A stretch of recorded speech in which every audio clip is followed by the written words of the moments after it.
Təmiz hisslərin qənimi, ya da sevgi bəsləmisən, mənə dərdi saxlamısan. Amma mən səni qəmli nəğmə kimi ürəyimdə dinləmişəm, gecə gündüz ağlamışam. Necə gəlmişdinsə, getdin eləcə, kənardan izlədim səssiz, gizlicə, ölümlə üz-üzə gəldim hər gecə, səninlə üz-üzə gələ bilmədim. Sən təmiz hisslərin qənimi, ya da sevgi bəsləmisən, mənə dərdi saxlamısan. Amma mən səni qəmli nəğmə kimi ürəyimdə dinləmişəm, gecə gündüz ağlamışam. Sən təmiz hisslərin qənimi, ya da sevgi bəsləmisən, mənə dərdi saxlamısan.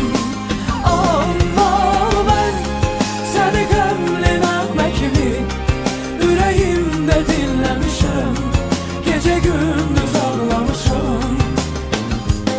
Xəyalım yuxumu çəkdi, oğradı, göylərə baxmaqdan gözüm ağradı, həsrətin qəlbimi kəsdi, doğradı, bir pay vüsalım üçün bölə bilmədim.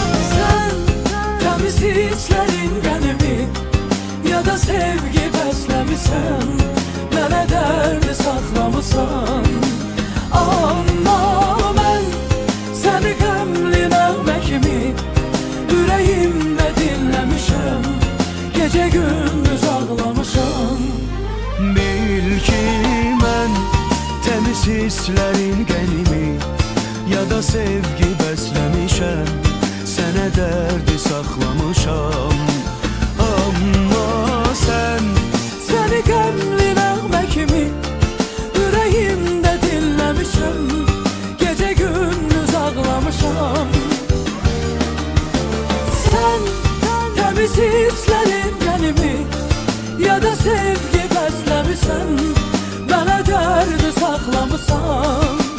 Amma mən səni qəmli nəğmə kimi ürəyimdə dinləmişəm, gecə gündüz ağlamışam.